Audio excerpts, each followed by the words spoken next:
یہ جمعے کا دن وہ ہے جو انسان 5 وقت کی نمازوں میں وہ تیاری نہیں کرتا، لیکن جمعے کو جو بے نمازی بھی ہوتا ہے وہ بھی تیاری کر کے مسجد کی طرف رواں دواں ہوتا ہے۔ تو عرض کرنے کا مقصد یہ ہے عزیزان محترم کہ جمعے کو جمعے کی طرح گزاریے، یہ عام دنوں کی طرح مت گزاریے، اس سے نقصان کا پورا اندیشہ ہے جس کو میں اور آپ آج بھگت رہے ہیں، جس کو میں اور آپ جھیل رہے ہیں، اسی لیے کہ ہم نے ہر چیز کو عادتاً یا رسماً بنا لیا ہے۔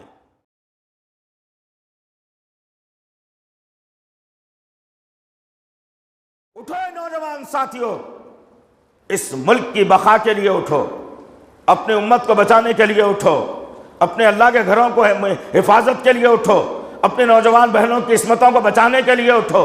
یہ کیا زندگی بنا رکھی ہے تم نے؟ یہ کیا زندگی بنا رکھی ہے تم نے؟ کدھر میرے اور آپ کے حالات جا رہے ہیں؟ قرآن کہتا کچھ اور ہے، تم کرتے کچھ اور ہو، نبی کا فرمان کچھ اور ہے، تم کرتے کچھ اور ہو۔ یہ کیا زندگی ہماری بن چکی ہے؟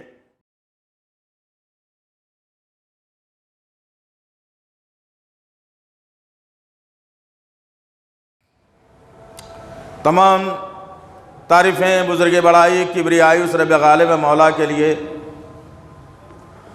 جو تمام جہانوں کا پالنہار مدبر مشکل کشا حاجت روا، جس کی ذات میں کوئی شکایت نہیں، جس کی دانش میں کوئی شکوہ نہیں، وہ ہر خطا سے لا ریب ہے۔ درود و سلام محبت وحی کتاب حکمت کے مالک صاحب تاج المعراج و براق صلی اللہ علیہ وسلم پر، سلام اس پر کہ جس نے بے کسوں کی دستگیری کی، سلام اس پر کہ جس نے بادشاہی میں فقیری کی، سلام اس پر کہ جس کے پاس نہ چاندی تھی نہ سونا تھا، سلام اس پر کہ تکیہ ہاتھ اور چٹائی جس کا بچھونا تھا، درود اس پر کہ جس کی زندگی رحمت ہی رحمت ہے، درود اس پر کہ جس کا تذکرہ عینی عبادت ہے۔ اللہم صلی علی محمد وعلی آل محمد کما صلیت علی ابراہیم وعلی آل ابراہیم انکا حمید مجید۔ اللہم بارک علی محمد وعلی آل محمد کما بارکت علی ابراہیم وعلی آل ابراہیم انکا حمید مجید۔ بزرگوں اور عزیز نوجوان ساتھیوں، اللہ کا بے پناہ شکر و احسان ہے کہ اللہ وحدہ لا شریک لہ نے 2 سال بعد آپ تمام سے ملاقات کروائی، اور اللہ کا شکر و احسان ہے کہ اللہ وحدہ لا شریک لہ نے جو حالات دنیا بھر میں پیدا کیے گئے تھے، اللہ نے ان حالات سے چھٹکارا دلایا اور ایک بہترین صحت سے مجھے اور آپ کو نوازا۔ عزیزان محترم، انشاءاللہ العزیز آج جمعے کا دن بڑا مقدس اور متبرک، روح کو گرما دینے والا، ایمان اور عقیدے کو مضبوط کرنے والا، جنت میں داخلہ دلانے والا، برائیوں سے روکنے والا، بشرطے کہ میں اور آپ اس دن کو اس طرح سے گزاریں جیسا اللہ اور اس کے رسول نے ہدایت دی ہے۔ وہ طریقے سے جمعے کا استعمال اگر آپ کریں تو یہ جمعہ آپ کے لیے کارآمد ثابت ہوگا، فائدہ مند ثابت ہوگا، نقصان سے بچانے والا ثابت ہوگا۔ لیکن اگر آپ نے عام دنوں کی طرح اس جمعے کے دن کو بھی لے لیا اور وہی مشغولیات میں جو ہے موجود رہے، اور صرف 2 رکعت نماز کے لیے اگر مسجد میں آپ نے داخلہ لیا اور نماز کے ساتھ ہی آپ نے لوگوں سے ملاقات کیے بغیر یا اس مسجد سے جو ہے نا باہر نکل گئے اور وہی دنیا کی مصروفیات میں اپنے آپ کو ڈال دیا، تو پھر آپ نے جمعے کا مزہ چکھا ہی نہیں، آپ کو جمعے کی اہمیت معلوم ہی نہیں، آپ نے جمعے کی طرف اپنے ذہن کو لایا نہیں، آپ نے کامیابی کی طرف اپنے ذہن کو لایا نہیں۔ یہ متبرک دن ہے جس کے ذریعے سے مجھے اور آپ کو ایک دوسرے سے ملنے کا موقع فراہم ہوتا ہے۔ یہ متبرک دن ہے جس میں اللہ نے ایک ساعت ایسی رکھی ہے جس میں بندہ جو مانگتا ہے اللہ اس کو قبول بھی کر لیتا ہے۔ یہ جمعے کا دن وہ ہے جو انسان 5 وقت کی نمازوں میں وہ تیاری نہیں کرتا، لیکن جمعے کو جو بے نمازی بھی ہوتا ہے وہ بھی تیاری کر کے مسجد کی طرف رواں دواں ہوتا ہے۔ تو عرض کرنے کا مقصد یہ ہے عزیزان محترم کہ جمعے کو جمعے کی طرح گزاریے، یہ عام دنوں کی طرح مت گزاریے، اس سے نقصان کا پورا اندیشہ ہے جس کو میں اور آپ آج بھگت رہے ہیں، جس کو میں اور آپ جھیل رہے ہیں، اسی لیے کہ ہم نے ہر چیز کو عادتاً یا رسماً بنا لیا ہے، ہر عبادت کو، ہر دن کو، ہر طریقے کو، ہر شے کو ہم نے جو قدرت کی طرف سے نازل کی گئی تھی اسے عادتاً بنا کر لے کر کے رسماً چل رہے ہیں۔ ہم نے عبادتاً یا حکماً اس کے اوپر حکم نہیں لگایا۔ اگر حکماً اس کے اوپر حکم لگایا ہوتا تو آج ہماری یہ درگت نہیں ہوتی کہ مسلمانوں کی جو درگت اس ملک کے اندر بنائی جا رہی ہے، یہ خواب سے جاگیے، ایک خواب سے جگائیے، اپنے آپ کو رب کے حوالے کیجئے، مسجدوں کو بھرنے کا نظام کیجئے، اپنے گھروں میں اسلام کو داخل کرنے کا نظام بنائیے، ایک دوسرے کے سینوں سے رنجشوں کو ختم فرمائیے، یہ زبان کو اللہ کے ذکر سے تر رکھیے، غیبت اور چغلی اور بہتان سے اس زبان کی حفاظت کیجئے، ان نظروں کو غیر محرموں کی طرف اٹھانے سے بچا لیجئے۔ جب بھی وقت آپ کو ملتا ہے اپنی نگاہوں کو کلام اللہ قرآن مجید کی طرف لائیے، جب بھی آپ کو وقت ملتا ہے اپنے ماں باپ کے ساتھ حسن سلوک آپ کیجئے، انشاءاللہ تعالی اللہ کا وعدہ ہے۔ یہ وعدہ کسی ایرے غیر نتھو خیرے کا نہیں، رب کا وعدہ ہے کہ تم زمین والوں پر رحم کرو، میں تم پر رحم کروں گا۔ اللہ اکبر! غور کرنے کی بات ہے عزیزان محترم۔ اسی ضمن میں ہم نے آج کے اس خطبے کے لیے جن آیتوں کا انتخاب کیا ہے وہ سورہ احقاف کی آیتیں ہیں 12 اور 13۔ ان آیتوں کو ذرا غور سے گھر میں جانے کے بعد، جمعے کے بعد تسلی سے پڑھنا۔ ایک دفعہ سمجھ میں اگر نہ آئے تو دوبارہ پڑھنا، دوبارہ نہ تو سوارہ پھر پڑھنا، اس وقت تک پڑھتے رہنا جب تک کہ وہ آیتیں میرے دل پر اثر نہ کر جائے۔ اس لیے کہ ہر چیز میں پہلے بتا چکا، اب کیا بتاؤں کہ رسمن ہو چکی ہے۔ تو غرض کہنے کا مقصد یہ ہے عزیزان محترم، خطبہ مسنہ کے بعد آج کے خطبے کے لیے جو آیتوں کا انتخاب کیا گیا ہے وہ آیتیں مجھے اور آپ کو کیا سکھاتی ہیں، کیا بتاتی ہیں۔ آج تو بہت سارے گھر ایسے ہیں جن پہ برسوں ہو گئے قرآن نہیں کھلی، ویسے گھر بہت سے ہیں جن کے گھروں میں پوری کی پوری فیملی کو قرآن پڑھنے نہیں آتا، بہت سارے گھر ایسے ہیں جن کے گھر میں 5 آدمی ہیں تو ایک آدمی کو پڑھنے آتا ہے لیکن وہ بھی نہیں پڑھتا۔ حال تو میں نے اور آپ نے یہ بنا لیا ہے، اسی لیے کہ ہماری جو زندگیاں گزر رہی ہیں وہ دنیا پرستی میں گزر رہی ہیں۔ اللہ نے دعویٰ کیا، اللہ نے وعدہ بھی کیا اور اللہ نے سمجھایا بھی کیا ہوگا تمہارے ساتھ، تم کو کیا کرنا چاہیے، پھر اللہ تمہارے ساتھ کیا کرے گا۔ اللہ نے کہا ان الذین قالوا ربنا اللہ ثم استقاموا، اللہ اکبر! اللہ نے واضح طور پر کہہ دیا کہ بے شک جن لوگوں نے یہ کہہ دیا کہ اللہ ہی ہمارا رب ہے اور اس پر جم گئے، یقین کر لیا، توکل کر لیا، اب رب ہی سب کچھ دینے والا ہے، سب کچھ کرنے والا ہے، یہ جب یقین بنا لیا، اللہ وحدہ لا شریک لہ نے کہا فلا خوف علیہم ولا ہم یحزنون۔ جو لوگ رب پر کلی اعتماد کرتے ہیں، رب سے ڈرنے والے ہوتے ہیں، رب کے حکموں پر جم جاتے ہیں، رب ہی کو سب کچھ مان لیتے ہیں، اللہ کہہ رہا ہے نہ ان کو دنیا میں کسی قسم کا ڈر ہوگا، نہ انہیں کسی قسم کا خوف ہوگا۔ اللہ نے تو وعدہ نبھا دیا اور اللہ نے بات بھی ظاہر کر دی کہ جو لوگ اللہ کے ذات پر یقین کر لیتے ہیں اب انہیں کسی قسم کا ڈر اور خوف نہیں ہوتا۔ لیکن آج کیا معاملہ ہے، ذرا غور کر کے دیکھنا میرے عزیز نوجوان ساتھیوں، تمہاری ذمہ داری ہے، اور میں تو یہ کہوں کہ یہ صدی ہی نوجوانوں کی ہے، الحمدللہ یہ صدی نوجوانوں کی، یہ سال نوجوانوں کا، یہ حالات نوجوانوں کے، یہ واقعات نوجوانوں کے لیے ہے۔ اب نوجوان اگر اس وقت اٹھ نہیں کھڑا ہوگا، بزرگوں کا تجربہ لے کر اپنی طاقت کو وہ معاشرے میں نہیں منوائے گا تو پھر یاد رکھنا عزیزان محترم، بڑی ذمہ داری سے اس منبر سے کہہ رہا ہوں، دوسرا فلسطین بننے میں اس ہندوستان کو دیر نہیں لگے گی، یاد رکھنا۔ میں ڈرانے کا عادی نہیں ہوں عزیزان محترم، میں نہیں ڈراؤں آپ کو، یہ قوم ڈرنے والی بھی نہیں ہے الحمدللہ، یہ انقلابی قوم ہے، بس ان کو تھوڑا سا جگانے کی ضرورت ہے، ان کو تھوڑا سا کھڑا کرنے کی ضرورت ہے، ان کو تھوڑا سا جذبے میں لانے کی ضرورت ہے، پھر دیکھنا انشاءاللہ العزیز ہر ظالم کا پنجہ مروڑنے کی طاقت ان کے پاس موجود ہے۔ لیکن کب ہوگا یہ، کیسے ہوگا یہ؟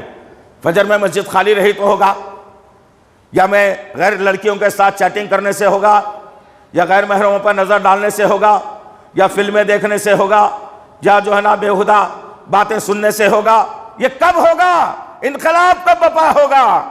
آؤ انشاءاللہ العزیز آج کی مختصر اس نشست کے اندر میں اور آپ جائزہ لیں ان کی زندگیوں کا جن کے بارے میں اللہ نے کہا رضی اللہ عنہ ورضوا عنہ، جن کے بارے میں اللہ نے کہا کہ میاں ہم تم سے راضی ہو گئے، تم ہم سے راضی ہو گئے۔ اللہ اکبر، اللہ وحدہ لا شریک لہ۔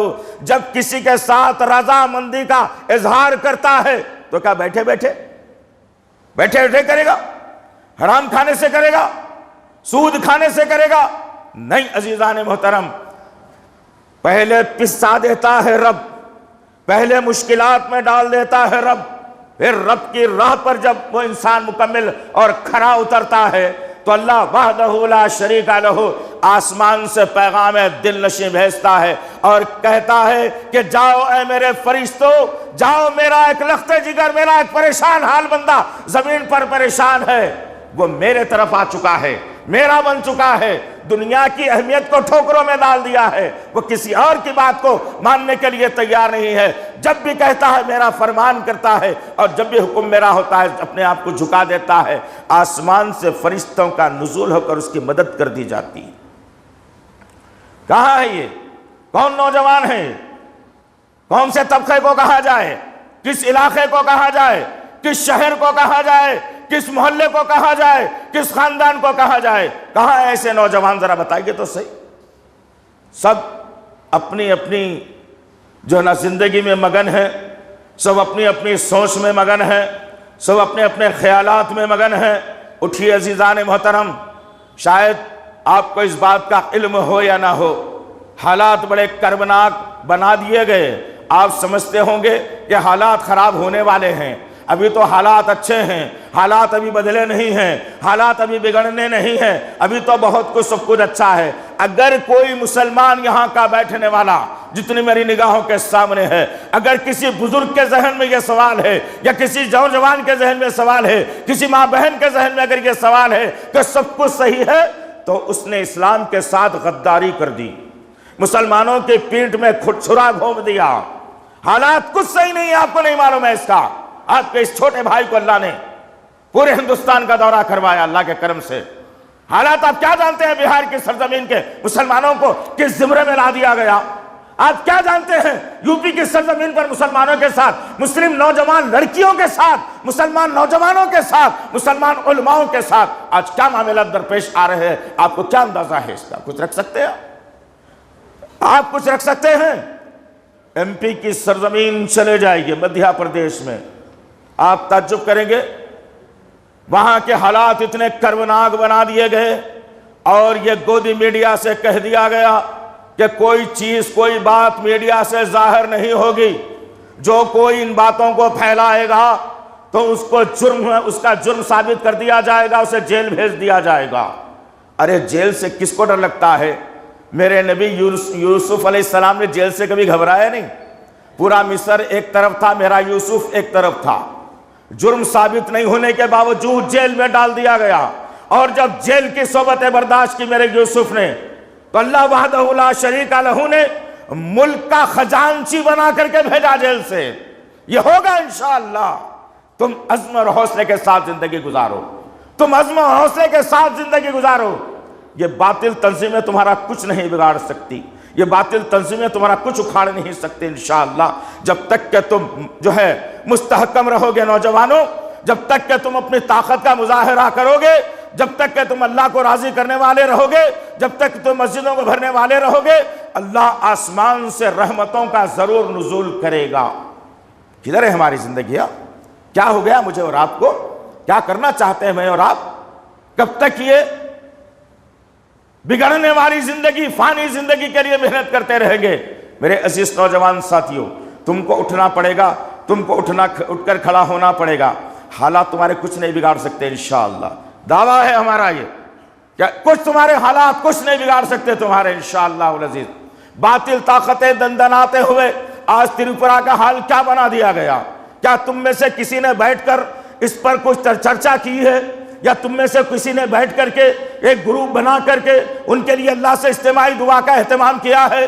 آج وہ مساجد شہید کر دی گئی، جن املاک کو، جن قرآن کو جلا دیا گیا، جن جانبازوں کو جلا دیا گیا، جن ائمہ کو موت کے گھاٹ اتار دیا گیا، تریپورہ کی سرزمین کوئی دوسرے ملک میں نہیں، تمہارے ملک کے اندر ہے، لیکن احساس ختم ہو گیا، اس لیے کہ یہ جو دل ہے نا میرا اور آپ کا، یہ دل میرا اور آپ کا کمزور، مردہ، پس مردہ، مضبوط، پتھر اور کالا پڑ گیا ہے، جس پر اچھی بات کا کوئی اثر نہیں ہوتا، جس پر کوئی اچھی بات کا اثر نہیں ہوتا۔ عزیزان محترم، میرے بزرگوں، اٹھو نوجوان ساتھیوں، اس ملک کی بقا کے لیے اٹھو، اپنی امت کو بچانے کے لیے اٹھو، اپنے اللہ کے گھروں کو حفاظت کے لیے اٹھو، اپنے نوجوان بہنوں کی عصمتوں کو بچانے کے لیے اٹھو۔ یہ کیا زندگی بنا رکھی ہے تم نے؟ یہ کیا زندگی بنا رکھی ہے تم نے؟ کدھر میرے اور آپ کے حالات جا رہے ہیں؟ قرآن کہتا کچھ اور ہے، تم کرتے کچھ اور ہو، نبی کا فرمان کچھ اور ہے، تم کرتے کچھ اور ہو۔ یہ کیا زندگی ہماری بن چکی ہے؟ غور کرنے کی بات ہے۔ وہ وقت بھی تھا عزیزان محترم کہ ہر طرف سے اسلام پر ظلم و بربریت کا ننگا ناچ ہو رہا تھا۔ ایک شخصیت محمد صلی اللہ علیہ وسلم، 35,000 کا مجموعہ مشرکان مکہ کا، ظالم لوگ، دل مضبوط رکھنے والے لوگ، انسانیت کی کوئی فکر ان کے پاس نہیں تھی۔ اس 35,000 کے مجموعے کو اگر کسی نے کھڑے ہو کر خطاب کیا پہلی مرتبہ تو میرے اور آپ کے آقا محمد صلی اللہ علیہ وسلم تھے۔ انہوں نے خطاب کیا اور کیا کہا ان سے؟ آج تو تم پڑوسی کو سمجھانے کے بھی قابل نہیں رہے۔ ڈر اتنا بیٹھ گیا ہے کہ دھرم پریورتن کے قانون تحت ہم کو کہیں جیل نہ ہو جائے، عمر قید نہ ہو جائے، استغفر اللہ ربی من کل ذنب واتوب الیہ۔ یہ ہندوستان ہے عزیزان محترم، یہاں کا قانون جتنا ہندوؤں کے لیے، مسلمانوں کے لیے بھی اتنا ہی ہے۔ ہم بتانے سے قاصر ہیں، ہم ڈر ڈر کے زندگی گزار رہے ہیں۔ ایک شخصیت محمد صلی اللہ علیہ وسلم 35,000 کے مجموعے پہ خطاب کرتے ہیں محمد صلی اللہ علیہ وسلم۔ کیا ہوا؟ نتیجہ کیا نکلا؟ کچھ دیر کے لیے سراسیمگی ہوئی، کچھ دیر کے لیے گالیاں سننا پڑا، کچھ دیر کے لیے مار کھانی پڑی، کچھ دیر کے لیے ریت اڑائی گئی، آنکھوں اور سر میں بھر دی گئی، لیکن الحمدللہ اس کے بعد جب یہ قافلہ نکلا اسلام کا تو ابوبکر صدیق رضی اللہ تعالیٰ عنہ کی شکل میں مجاہد مل جاتا ہے۔ اسلام کو جس نے پالا، عمر بن خطاب جیسا طاقتور ہماری آغوش میں ہوتا ہے، مصعب بن عمر جیسا 17 سالہ نوجوان اسلام کو مبلغ بن جاتا ہے۔ اللہ اکبر، عثمان غنی جیسا مال کو اسلام کے لیے لٹانے والا ایک دلیر سپاہی اسلام کو مل جاتا ہے۔ اللہ اکبر، اسلام کے لیے تڑپ رکھنے والا، اسلام کے لیے مصیبتیں جھیلنے والا، اپنے جسم کو اسلام کے لیے وقف کرنے والا بلال اس اسلام کو مل جاتا ہے۔ اللہ اکبر، اس سے بڑا اعزاز اسلام کو اور کیا تھا، مسلمانوں کو اور کیا تھا؟ غور کرنے کی بات ہے عزیزان محترم، کتنی تعداد 13 برس کے اندر، کتنی تعداد مکے سے نکل کر ہجرت کر کے مدینہ جاتی ہے، اور مدینے جانے کے بعد جو حالات اس سرزمین پر پیدا ہوتے ہیں۔ اب مسلمانوں کے لیے ایک رہنما محمد صلی اللہ علیہ وسلم کی شکل میں مل چکا تھا، ایک لیڈر کی شکل میں، ایک عالم کی شکل میں، ایک محب کی شکل میں، ایک مددگار کی شکل میں محمد صلی اللہ علیہ وسلم تمام کے تمام مکے اور مدینے والوں کے لیے مل چکے تھے، اور مسلمانوں کے اندر ہمت اور استقلال پیدا ہو رہا تھا۔ غور کرو، ایک سال میں کتنے جمعے آتے ہیں؟ تم کبھی حساب ڈالا ہے کبھی؟ ایک سال میں 50 جمعے تمہیں ملتے ہیں، 48 سے 50 جمعے ایک سال میں تمہیں ملتے ہیں۔ کسی کی عمر 10 سال کی ہوگی، کسی کی عمر 50 سال کی ہوگی، کسی کی 35 سال کی ہوگی، کسی کی 25 سال کی ہوگی، لیکن ایک سال کے 50 جمعوں سے میں نے سیکھا کیا آخر؟ ان ایک سال کے 50 جمعوں سے میں اپنی زندگی میں انقلاب کیا لایا؟ ہم نے کچھ نہیں لایا، ہم نے کچھ نہیں لایا، بس رسمن ہے، جمعہ ہے، جاؤ اچھے کپڑے پہنو، آخری کی صف میں بیٹھو، نماز پڑھ لو، سلام پھیرو، باہر نکل کے چلے جاؤ، بات ختم۔ جمعے کا مقصد ختم کر دیا۔ آؤ آپ کے جیسے نوجوانوں کی میں بات کروں، آج آپ کے جیسے میں نوجوانوں کی بات کروں عزیزان محترم۔ اللہ کے نبی صلی اللہ علیہ وسلم ہجرت کرتے ہیں اور مدینہ تشریف لے جاتے ہیں۔ پہلی مسجد آپ نے بنائی مسجد قباء کے نام سے، مسجد قباء میں وقت گزارتے رہے میرے نبی۔ اس کے بعد اللہ کے نبی نے خواہش ظاہر کی کہا کہ میری مسجد بنے گی مسجد نبوی، آؤ مسجد نبوی کی تعمیر کرتے ہیں۔ اللہ اکبر! وہ بھی ایک مسجد بنی تھی جس سے انقلاب بپا ہوا ہے، یہ بھی ایک مسجد بنی ہے جس سے کوئی انقلاب نہیں ہے۔ افسوس ہماری زندگیوں پر تحفہ ہمارے لیے۔ کیا یہ چہرہ لے کر اللہ کے سامنے جاؤ گے؟ کیا یہ چہرہ منحوس لے کر نبی کے ساتھ حوض کوثر کا پیالے کے لیے سوال کرو گے؟ کیا لے کر کے جاؤ گے یہاں سے تم؟ وہ مسجد بنی مسجد نبوی۔ دوسرا سال آیا ہجرت کا۔ اللہ اکبر! غور سے سننا میرے عزیز نوجوان ساتھیوں، غور سے سننا، تمہاری ضرورت ہے آج، تمہاری شدید ضرورت ہے آج، تم اٹھ کے کھڑے ہونے کی ضرورت ہے آج۔ آؤ ہم تمہیں بتاتے ہیں کیسے کھڑے رہنا ہے، کیا کرنا ہے تمہیں، کیسے سوال کا جواب دینا ہے تمہیں۔ آؤ ذرا دیکھو، سن 2 ہجری میں اللہ وحدہ لا شریک لہ نے ایک ایسا حکم دیا اللہ کے نبی صلی اللہ علیہ وسلم کو کہ اب نبی دشمن کی تیاری ہو رہی ہے، ابو سفیان کا قافلہ آنے والا ہے، نکلو، جتنا مال مکے میں تمہارا لوٹا گیا تھا اب وہ مال واپس لینے کا وقت آ رہا ہے۔ اللہ اکبر! پتہ یہ چلا جو ہمارا چھینتا ہے ہم بھی اس کا چھین کر رہیں گے انشاءاللہ۔ لیکن کب ہوگا یہ کب ہوگا؟ یہ دلوں کو زندہ کرنے سے ہوگا، اپنے اندر روحانی پاور پیدا کرنے سے ہوگا، اپنی طاقت کو بڑھانے سے ہوگا، اپنی رنجشوں کو ختم کرنے سے ہوگا، اپنی صفوں کے انتشار کو ختم کرنے سے ہوگا، یہ مساجد کے اختلافات کو ختم کرنے سے ہوگا۔ صحابہ کرام نکلتے ہیں، اللہ اکبر! رمضان کا مہینہ، روزوں میں صحابہ کرام نکلتے، کہاں نکل رہے ہیں؟ سیر و تفریح کے لیے۔ کہاں نکل رہے ہیں؟ نوکری ڈھونڈنے کے لیے۔ کہاں نکل رہے ہیں؟ کوئی اچھی جگہ دیکھنے کے لیے نہیں، اب جانوں کا نذرانہ دینے کی بات ہے۔ اب یا تو گردن کاٹی جائے گی یا یہ گردن کٹ کر کے آئے گی۔ بس گھر والوں کو الوداع کہہ دیا، نبی کا ساتھ دے دیا۔ 313 کی نہت تھی جماعت نبی کے ساتھ۔ کتنے جمعوں کی بات تھی ہوگی، کتنی نمازوں کی بات تھی ہوگی، کتنی نصیحتوں کی بات تھی ہوگی۔ مختصر عرصہ، 2 سال کے عرصے میں مسجد قباء میں کچھ وقت گزرا، مسجد نبوی میں کچھ وقت گزرا۔ سن 2 ہجری میں رمضان المبارک کا مہینہ آیا، روزوں کی فرضیت ہو گئی، نماز سمجھا دی گئی۔ اب معاملہ آ کے کہاں ٹھہرا کہ چلو بھائی اب نکلنا ہے، اللہ کے راستے میں جانا ہے، جانوں کا نذرانہ دینا ہے، ان سے بدلہ لینا ہے جنہوں 13 سال تک ہم کو مکے میں ستایا تھا، جنہوں نے مکے میں 13 سال تک ہم کو ستایا تھا۔ اللہ اکبر! ذرا تھوڑی دیر کے لیے امیجن کر کے دیکھیے ان حالات کو۔ گرما کا موسم تھا، چلچلاتی دھوپ تھی، ابھی ابھی صحابہ کرام لوٹے پٹے، گھروں کو چھوڑ کر، مال چھوڑ کر، اولادیں اور ماں باپ کو چھوڑ کر، ہر چیز کو نبی کے اور اللہ اسلام کے لیے وقف کر کے مکے کی سرزمین پر، مدینے کی سرزمین پر آئے تھے، نبی کا ساتھ دینے، اسلام کو اونچا لے جانے آئے تھے۔ اللہ اکبر! اب نبی کہہ رہے ہیں کہ چلو اب لڑنا ہے جا کے دشمن کے ساتھ۔ کیا کہا صحابہ کرام نے؟ امی سے پوچھ کے آ جاؤں، ابھی تو شادی ہو کے 15 دن ہوا ہے، بیوی بیوہ ہو جائے گی۔ ارے بچے کو کالج میں ایڈمیشن دلانا تھا، ذرا ہو جانے کے بعد بولتے تو اچھا تھا۔ نہیں ابھی نوکری ملنے والی تھی، یا تھوڑی پریشانی گھر میں چل رہی ہے، تھوڑا کھانے کی تنگی ہو گئی ہے، ذرا مال گھر میں دے کر کے آؤ تاکہ میرے بعد میرے بیوی بچے اچھا پل سکے۔ اللہ کی قسم، رب کعبہ کی قسم ہے، اس عمر سے کہہ رہا ہوں کہ ایک صحابی نے بھی تعویل پیش نہیں کی، ایک صحابی نے بھی یہ نہیں کہا کہ ہاں یا رسول اللہ آپ نکلو میں آ کر کے ملتا ہوں۔ صحابہ کو لڑنا بھی تو نہیں معلوم تھا، صحابہ کے پاس ہتھیار بھی تو نہیں تھے، نہتے نکل پڑے، پیر میں چپل نہیں۔ کتنی دور کا فاصلہ ہے؟ کبھی گئے ہیں بدر کا مقام دیکھا ہے؟ کبھی مکہ جانا ہو، مدینہ جانا ہو تو مدینے سے پروگرام بناؤ کہ بدر کی جنگ جہاں پر ہوئی تھی وہ مقام کا منظر کر کے آؤں، وہ مقام دیکھ کر کے آؤں کہ میرے صحابہ نے، میرے نبی نے کیسی تکالیف کو جھیلا ہے۔ اللہ اکبر!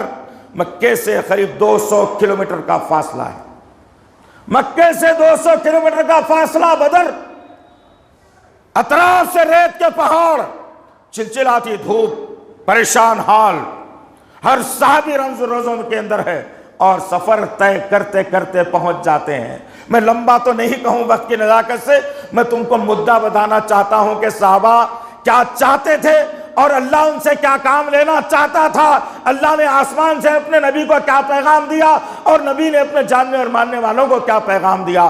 وقت اور حالات کو سدھارنے کے لیے کبھی کبھی انسان کو زمین سے اٹھ کر کھڑا ہونا پڑتا ہے اور سامنے والے کو بتانا پڑتا ہے کہ دیکھو بیٹا، بہت ہو گیا، اس ملک میں 1000 سال کی حکمرانی ہماری رہی، ہم نے کبھی کسی کے ساتھ ناانصافی نہیں کی، تم نے 70 سال میں تو ہمارے سارے املاک کو ختم کر دیا۔ بتایا ہے آپ نے کبھی؟ سمجھایا ہے کبھی آپ نے؟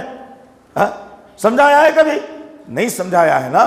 تم کو کیا پتا ہے اس سے؟ تم کو کیا لگتا ہے اس سے؟ بس کھاؤ کھجاؤ اور سو جاؤ برخاست، بچے پیدا کرو، ٹیم اچھی بڑھا دو، بس جو زندگی جیسی آئے گزر جاؤ، کچھ نہیں اس کے بعد تو ملے گا تمہیں۔ یاد رکھنا اس بات کو عزیزان محترم، نوجوان ساتھیوں، صحابہ کرام بدر میں نکل گئے اور سامنے 1000 کا لشکر ہے، کوئی معمولی بات نہیں ہے عزیزان محترم۔ اگر آج 100 نوجوان کھڑے ہوں، اگر سامنے والا دشمن کوئی تمہیں تلوار اگر نکال کر کے بتا دے ایسے، تو تم پیٹ پھیر کر گھروں میں بھاگ کر دروازے بھی لگا لو گے۔ یہ حال تو میرا اور آپ کا ہے آج، یہ حال ان نوجوان نسل کا بنا دیا گیا، کمزور، نہتی، غریب ذہن کی، کن ذہن کی، مردہ مزاج لوگ ہیں یہ۔ تبھی تو مردہ لوگوں کو اللہ حکمران بنا دیا۔ غرض جب وہ نکلتے ہیں بس بھیڑ ہوتی ہے۔ صحابہ کے پاس کیا ہے؟ کیا ہے صحابہ کے پاس؟ پہننے کے لیے چپل نہیں، اوپر کا ہے تو پیچھے سے سامنے سے پھٹا ہوا ہے، سر پر کچھ امامہ نہیں ہے، ہاتھ میں تلوار ہے تو ٹوٹی ہوئی ہے، برچی ہے تو منڈ اور ٹوٹی ہوئی ہے۔ بہت سارے صحابہ پیدل نکل پڑے ہیں، دشمن لشکر لے کر کے نکلا ہے۔ اللہ اکبر، میرے صحابہ کی عظمت کو سلام۔ اللہ نے چپی نہیں کہا ان کو، میں تم سے راضی ہو گیا ہوں۔ کیا تم پر کوئی وحی کا نزول ہوا ہے؟ یا تم نے کبھی قرآن کو پڑھ کر دیکھا ہے کہ ان نکات کے اندر میری زندگی آتی ہے تو اللہ مجھ سے بھی راضی ہو جائے گا؟ ہم نے تو کبھی دیکھا نہیں ہے، ہم نے کبھی پڑھا بھی نہیں ہے۔ آؤ میدان بدر کا معاملہ ہوا، عزیز نوجوان ساتھیوں، اپنے خون کو گرم کرو۔ وہ صحابہ کرام تھے، 1000 کا لشکر سامنے کھڑا ہوا ہے اور مکمل طور پر آب و تاب کے ساتھ ہے، ہر ہتھیار، ہر گھوڑا، ہر اونٹ اس کے پاس موجود ہے۔ صحابہ کے پاس کچھ نہیں ہے۔ نبی کریم صلی اللہ علیہ وسلم نے اپنے اس معصوم لشکر کی طرف دیکھا۔ جیسے آج ہم غریب ہیں نا، ہم بھی تو کمزور ہیں یار، لیکن ان واقعات کو ذہن میں رکھو۔ اللہ کے نبی صلی اللہ علیہ وسلم نے اپنے اس معصوم لشکر کی طرف دیکھا، نوجوانوں کی تعداد کی طرف دیکھا، نیل و آسمان کی طرف اللہ کے نبی صلی اللہ علیہ وسلم کی نظریں گئیں اور زمین کی طرف جھک گئیں۔ اللہ کے نبی نے کہا، اے اللہ، دیکھ رہا ہے نا، دیکھ رہا ہے نا، میرے ایک اشارے پر ان لوگوں نے لٹنے اور پٹنے کا وعدہ کر کے آ گیا اور یہ لوگ جنت حاصل کرنا چاہتے ہیں۔ اللہ ان کی لاج رکھنا، اگر یہ لشکر اگر کمزور ہو جاتا ہے، قیامت تک تیرا نام لینے والا کوئی نہیں رہے گا۔ اللہ کو حیائی میرے نبی کے جملے سننے کے بعد۔ اب وہ نوجوان تھے جنہوں نے آؤ دیکھا نا تاؤ دیکھا، نبی نے کہا چلو شروع۔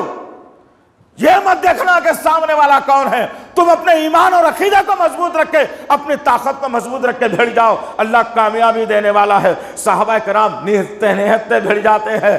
سراس میں کی ایک عجیب سا ماحول پیدا ہوا، ریت اڑ رہی ہے، چیخ و پکار کا ماحول ہے، تلواروں کی گھنگھناہٹ ہے، گھوڑوں کی چنگھاڑیں ہیں، اونٹ پکار رہے ہیں۔ ماحول تھوڑی دیر کے اندر بدل گیا۔ صحابہ کرام پریشان ہے، اب کیا کرنا چاہیے، اب کیسے کرنا چاہیے، سامنے والے کو کس طرح سے جو نا مات دینا چاہیے۔ صحابہ کرام آپس میں منجمد ہو کر کے دشمن کا مقابلہ کر رہے ہیں۔ ابو جہل کو قتل کرنے والے کوئی بڑے جو نا دانشور یا جنگجو لوگوں کا نام نہیں تھا۔ ابو جہل کو ختم کرنے والے معصوم 8 اور 10 سال کے بچوں نے ابو جہل کو ختم کر دیا۔ ذرا غور کرنے کی بات ہے میرے عزیز نوجوان ساتھیوں، صحابہ کرام کچھ دیر کے لیے تتر بتر ہو جاتے ہیں، دشمن اچانک حملہ کر دیتا ہے اور نوجوانوں کی صفوں میں انتشار ہوتا ہے۔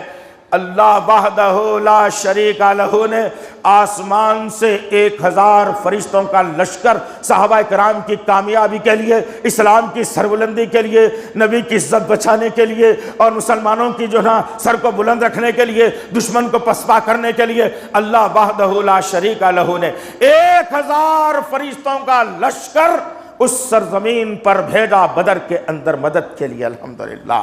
تم اٹھو تو صحیح نا، تم جاگو تو صحیح. جمعے میں مسجدوں کو بھر دینا کوئی کمال کی بات نہیں ہے. جمعوں میں مسجدوں کو بھر دینا کوئی کمال کی بات نہیں ہے عزیزان محترم. مسجدوں کو تب بھرنا جب فجر کی نماز کا وقت ہو. مسجد کو اس وقت بھرنا جب اللہ راضی ہونے کا جو اعلان کر رہا ہو.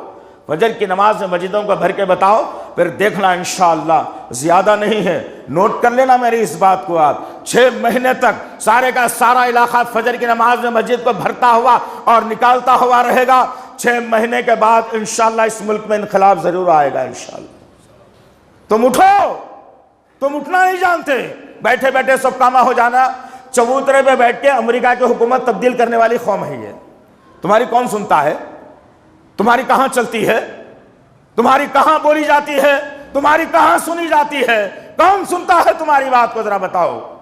اس لیے عزیزان محترم آج شدید ضرورت ہے. آج شدید ضرورت ہے.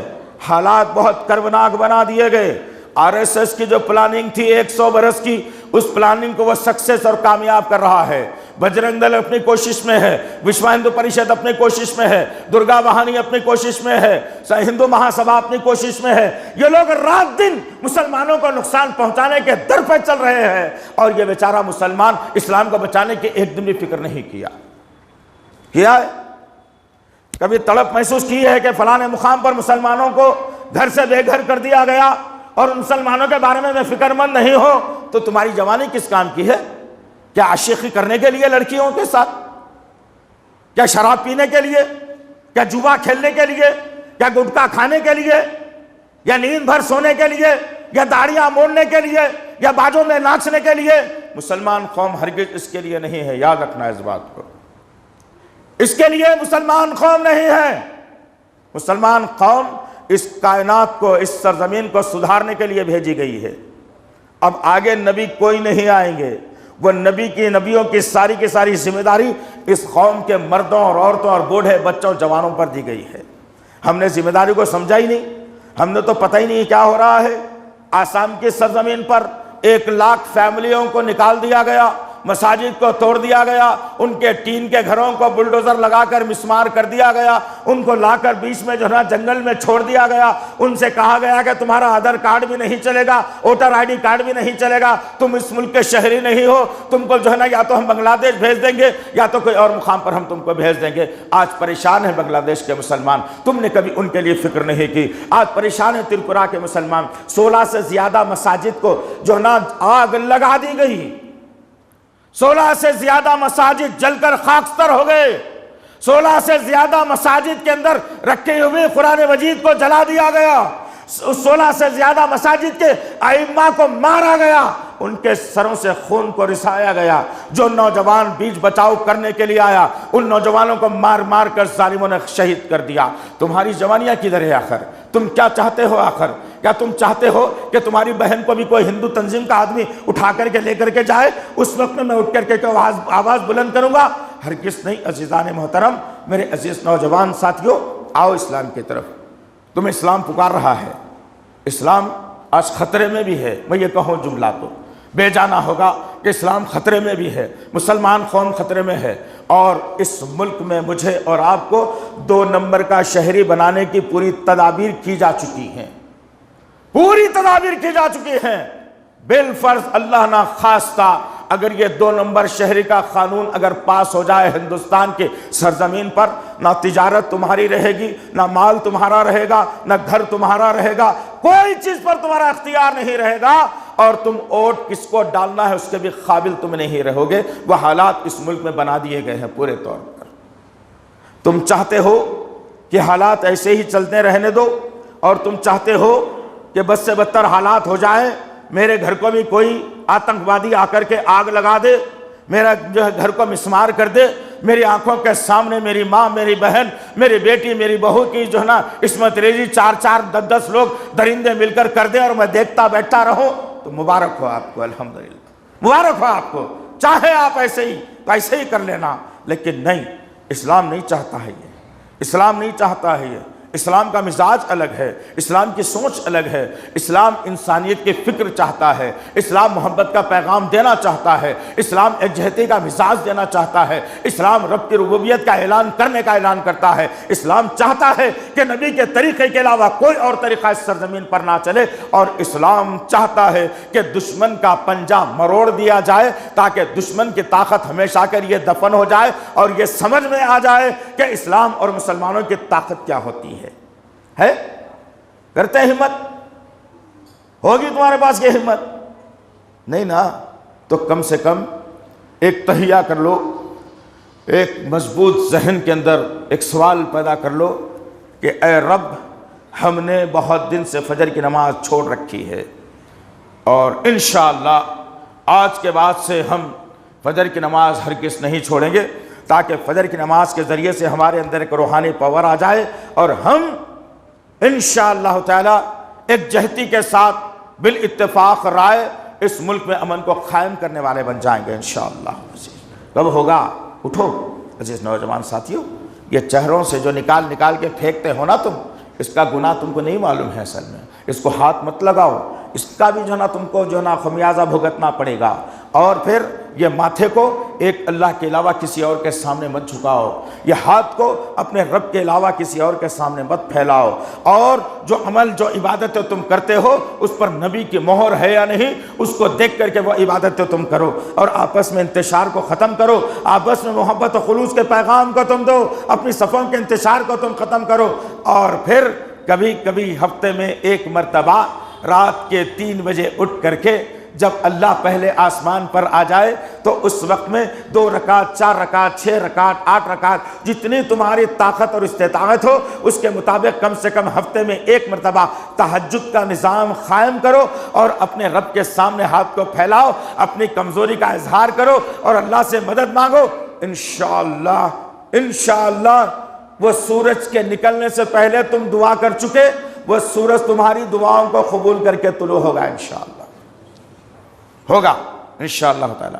مختصر یہی، وقت زیادہ ہو رہا ہے، مختصر یہی کہ نوجوانوں کی ضرورت ہے، نوجوان آگے آئے اور اسلامی تاریخ کو پڑھیں، صحابہ کی زندگیوں کو پڑھیں، نبی کی سیرت مبارکہ کو پڑھیں، اور اپنے حال پر رحم کر لیں، خود اپنے آپ پر تم رحم کر لو تاکہ اللہ رحم کا معاملہ فرما دے۔ اس لیے کہ میں اپنے آپ پر رحم نہیں کرتا، ہر روز 10 سے 20 گٹکے کے پوڑیاں ہوٹوں میں ڈال کر میں کھاتا ہوں، ہر روز 10 سے 20 سگریٹ جلا کر میں ختم کر دیتا ہوں، ہر روز 20 چائیں پی کر کے اپنی صحت کو میں خراب کر دیتا ہوں، ہر روز بیکار کی جھوٹ بول کے اپنے آپ کو جہنم رسید میں کر لیتا ہوں۔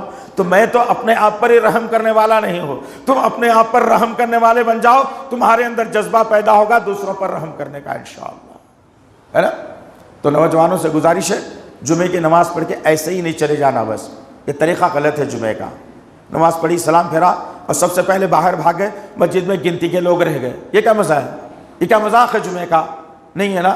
تو جمعے کے بعد اطمینان سے بیٹھ جائیے اپنی جگہ کے اوپر، اٹھ کر کے مت جائیے، اطمینان سے بیٹھیے، ذکر و اذکار کیجیے، اللہ سے دعا کیجیے، حمد و ثنا کیجیے، حالات اور واقعات پر دعا کیجیے، اپنی کمزوریوں کا اظہار کیجیے، ایک دوسرے سے ملاقات کیجیے، ایک دوسرے کی مزاج پرسی کیجیے، ایک دوسرے کی تکلیف کو جاننے کی کوشش کیجیے، ایک دوسرے سے اپنا تعارف دیجیے۔ جمعے کا مقصد تو یہ تھا، ہم نے چھوڑ دیا۔ آؤ ایک رب کی طرف، ایک اللہ کی طرف جو سب کے سننے والا ہے، تمام کائناتوں کا مالک ہے، اس سے ہم التجا کرتے ہیں، دعا کرتے ہیں کہ اللہ ہم پر رحم فرما میرے پاک پروردگار، ہم پر رحم فرما میرے پاک پروردگار، ہم پر رحم کا معاملہ کرے میرے اللہ، ہم اپنے جرم کا جو اقبال کرتے ہیں میرے غفور رحیم، ہم مجرم ہیں میرے پاک پروردگار، ہم نے اسلام کو سمجھا نہیں، ہم نے نبی کی سیرت کو سمجھا نہیں، ہم نے قرآن کو سمجھا نہیں، ہم نے نماز کی اہمیت کو جانا نہیں۔ اے اللہ ہمارے اندر وہ زندہ دل رکھ دے میرے پاک پروردگار، جس کے ذریعے سے ہم ایک دوسرے سے محبت کرنے والے بن جائیں۔ یا اللہ آسام کے مسلمانوں کی مدد کرنا میرے اللہ، وہ بھی تیرے بندے ہیں اللہ، وہ بھی نبی کے امتی ہیں اللہ، یا اللہ تو ان کی بھی سننے والا ہے، ہم دعا کر رہے ہیں میرے پاک پروردگار، ان کی مدد فرمانا میرے غفور رحیم۔ یا اللہ آسام کے مسلمانوں کی مدد فرما، آسام کے مسلمانوں کی مدد فرما، آسام کے مسلمانوں کی مدد فرما۔ یا اللہ ظالموں کے ہاتھوں کو کاٹ دے میرے پاک پروردگار، ان کے زبانوں کو شل کر دے میرے اللہ۔ یا اللہ تیری پورا کے سرزمین پر جہاں کر اللہ اکبر کی صدائیں بلند ہوتی تھیں، آج ظالموں نے آگ لگا کر اسے ڈھا دیا ہے میرے غفور رحیم۔ یا اللہ ان گھروں کی پھر سے مرمت کرنے والا ہمیں بنا ہے اللہ، ان گھروں کو پھر سے آباد کرنے والا بنا ہے اللہ۔ وہاں کے ائمہ کی حفاظت فرمائے اللہ، وہاں کے مؤذنین کی حفاظت فرمائے اللہ، وہاں کے علماء کی حفاظت فرمائے اللہ، وہاں کے ماں بہنوں کی حفاظت فرمائے اللہ، وہاں کے نوجوانوں کی حفاظت فرمائے اللہ، وہاں کے بزرگوں کی حفاظت فرمائے اللہ۔ یا اللہ ظالموں نے جو کچھ بھی نقصان پہنچایا ہے اس سے زیادہ نقصان ان کو پہنچا دے میرے اللہ، ہمارے دلوں کو ٹھنڈک دے میرے پاک پروردگار، ہم بڑے پریشان ہیں، اے میرے غفور رحیم ہمارے اندر استقلال پیدا فرما، اے اللہ ہم کو دین کی سمجھ عطا فرما۔ یا اللہ 1000 برس تک ہم نے اس ملک کو اپنا ملک سمجھ کر اس کی حفاظت کی، یہاں کے لوگوں کی حفاظت کی، اور ظالم آج کہتے ہیں کہ ملک ہمارا ہے تمہارا نہیں۔ یا اللہ اس کا جواب دینے کے لیے ہمارے درمیان میں سے کوئی رہنما کو کھڑا کر دے میرے اللہ، ہمارے درمیان میں سے کوئی رہبر کو کھڑا کر دے میرے اللہ، ہمارے درمیان سے کوئی قائد کو کھڑا کر دے اللہ، ہمارے درمیان میں سے کوئی عالم کو کھڑا کر دے اللہ، تاکہ امت کی باغ ڈور کو سنبھال سکے، ان کو ڈھارس بنا سکے، ان کو ہمت دے سکے میرے پاک پروردگار۔